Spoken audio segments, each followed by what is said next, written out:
Thank you for having me. I don't have enough money. Did you hear that? Yeah, I did actually. It's an advert. It's a YouTube. It's pretty funny actually. How you like New York, my man? True. Yeah. Feeling it? Of course. Yeah, I like. As I was saying, like when you first think of boxing, especially think of America, and you've had a lot of great, Absolutely. not only champions in boxing but athletes across the board. So America's always been hot. So it's good. And come here for holiday, and as well I'm here for a reason. So it's good to be here for a reason as well. So obviously. Was it always a dream to fight in Madison Square Garden? You know what? Because O2 Arena is huge too. I mean, you know what? It's weird because with my story, I don't expect anything. So everything for me is a blessing. So when I'm now fighting at MSG, last night I'm listening to like some podcasts of like, you know, the boxing gurus online and stuff. I was listening to one, and then when you talk about the history of the place, who's been here, from entertainers to athletes, it's a real honor and privilege to even have my first fight here. Right. You know, I didn't start off somewhere else to come here. I've had this is like a dream come true. So yeah, it's a real honor, man, to be here. For sure. What's the temperature like in the UK in relation to you now fighting in the States? Are they happy about this? Are they like, oh my God? You know what? I don't really see too much, but from what I feel, I think there's a bit of negativity and a bit of positivity. But that's how you got to ride the wave, innit? Right. You know. Absolutely. So, but my view on the whole situation of my career is that they'll appreciate you when you're done. So right now, I'm just going with where the best opportunities are, and I'm making the right decisions for the long term. So it's good to be here, and then ultimately I beat up JARRELL Miller, and then what that then does help me do is say to Wilder, look, if you don't want to come to UK, you've seen what we do in the US, so let's work on having it here on both of our terms. So it works for the long term as well. So we're looking at the US market. JARRELL Miller has like a very pointed opinion about you. He was very verbose to us about it. Yeah. What do you feel about JARRELL Big Baby Miller? He's slow. He's not a puncher. Like a gorilla back. Ex-kickboxer. Probably be better off in the NFL. Substance abuse. Got caught on PEDs. I can't really respect that. So talk is cheap. You know, and I'm just gonna back it up in the ring. So yeah, I don't really have much to say.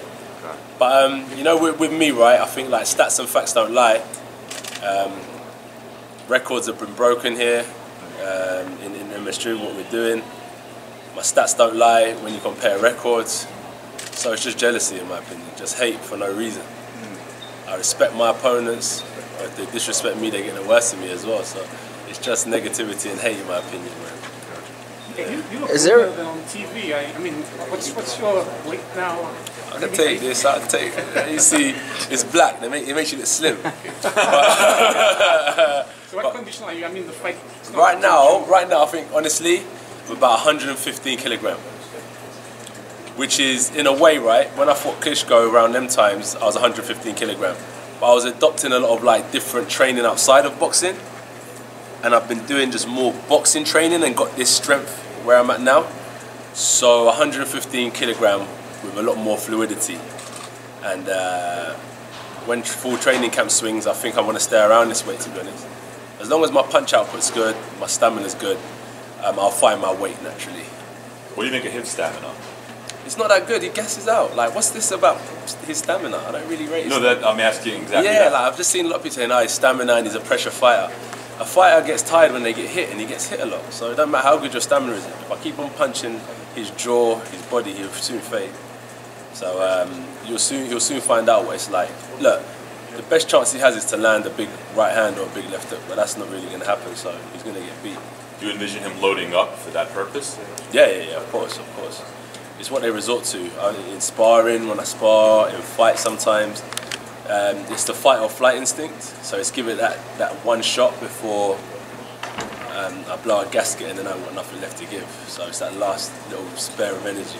Would you say, by contrast, you're actually a boxer instead of someone who just has to resort to power alone? I just think I'm a winner. I just like to win. So it doesn't really...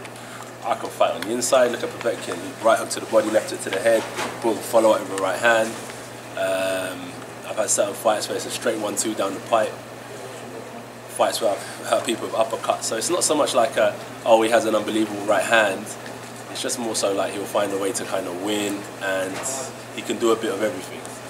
That's my motto. Is just Whereas focus on- Wilder maybe just has a right hand, for instance. Now, like people say that Wilder's a good fighter. Maybe him being so unorthodox is what makes him so good. He's got speed on his side, athleticism. He's a good fighter. He's a champion for a reason. But one of his main attributes is definitely his right hand. And when you get a little bit of head movement and duck and dive, it makes it difficult for Wilder to land his power punch because, as you said, there's not much of that, not much left hook counters. But all in all, he's a good fighter and he's a champion for a reason. Jarrell was very vocal about wanting this fight. I mean, people could even say he willed this fight into fruition by confronting you. What? Was this on your radar or something that you want? He's just getting like, these boys are getting like a lot out of the pot in order to fight. So that's obviously going to be enticing him to fight. Going to raise his profile. But all in all, June 2nd, he'll be irrelevant. So it doesn't matter how much he wanted this fight. I just think he's just, if you cut Jarrell in half, he's just a negative person, a foul person. He don't have much good to say about anyone or anything. So if you ask Jarrell Miller about anything, he's probably going to talk shit. That's just how he is, isn't it? So with this fight, I just feel like he'll say what he has to say because it's just current. Ask him, when you see Jarrell, ask him about Dylan, ask him about Wilder, ask him about Ortiz, ask him about Brazil. He will tell you the same thing across, never something positive about any fighter. So if you cut Jarrell Miller in half, he's just a disease. He's a rotten disease, nothing positive about it. When we spoke in December, you were like really excited about the April 13th date at Wembley. You and Eddie said that Wembley gives you one date a year, so it's like you have to make April 13th happen or you lose it. Yeah. Any disappointment in not being able to fight at Wembley April 13th? A little bit, but MSG is big business. MSG is massive. As I said, when I do my whole research on the place, it's brilliant. And like my coach and stuff, he believes that's a good move. He's guided me from the Olympics as well, like my amateur career. He's guided me here, so we was like, let's rock and roll. Wembley, it holds a lot more people, so you get that real, you get like boxing hardcore fans, people that just love entertainment, music fans, because we bring entertainers out. Like you can do a lot that night, but it's something different, new territory, so you can do a little bit in both territories as well. Give the UK market a breather for a minute. So it's fine. Fury's over here now. I think he'll be fighting. So let's see what Dylan does next. It'll be interesting. Do you think you're going to have the home court advantage because a lot of fans from the UK will travel to see you? Do you know what? I don't mind so much. I'm not too fussed about like the popularity stuff and the cheers and the boos. Just winning, man. That's all. Yeah. So I'm not too bothered.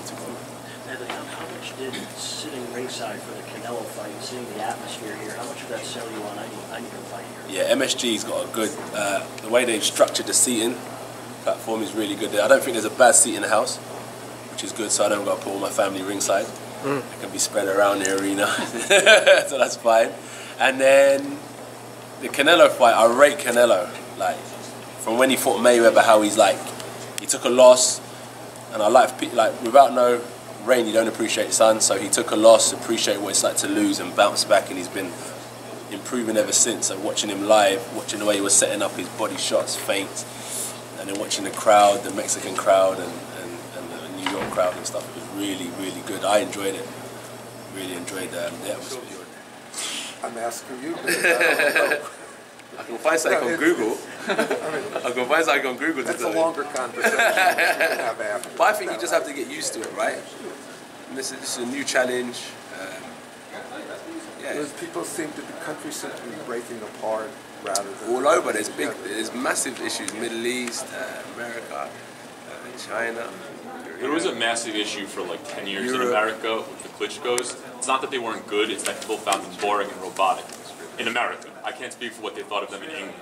But now, because of what you've done overseas, but also because of Fury and Wilder in LA, America is aware of heavyweight boxing again. Do you at least credit Wilder and Fury for helping to maybe even build this fight? No. They've been pro, what, 11 years now? 12 years? Had 40 fights? What took him so, why didn't he do it off his own back? Fury had one win against Klitschko and now he's like the god of boxing. So let's just be straight up and real about it. Like, no, I'm just saying in terms of opening the market, publicity-wise. No, he didn't. Okay. I think we did. Anthony, what do you make of what Tyson Fury, the announcement yesterday changed a lot of things maybe for the rematch? Do you think they'll fight? No, it's interesting because if that was me, they'd like, he just doesn't want to fight, he's gone to a different network, but it's good for him, innit? If he's happy, as he said, right, when he said if he doesn't fight me, he doesn't mind sitting back in his rocking chair and kind of enjoying his multi-million-pound deal. So he's made a decision based on what is right for him, I feel. Sorry guys, we're going to have to wrap it. You've got to get on the stage. Can I get one? I think there'll be a way that they can get it together, but it's interesting. Maybe it could have been a situation where he could have fought after. He could have signed the deal after, you know. But it's very interesting. I don't know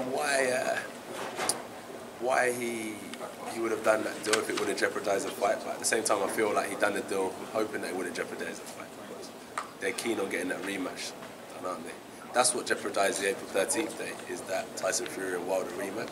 So it'll be interesting to wonder why he would sign a deal after all that hoo-ha to jeopardize the fight once more. Do you know what I mean? Thank you, everyone. Interesting. Thank you.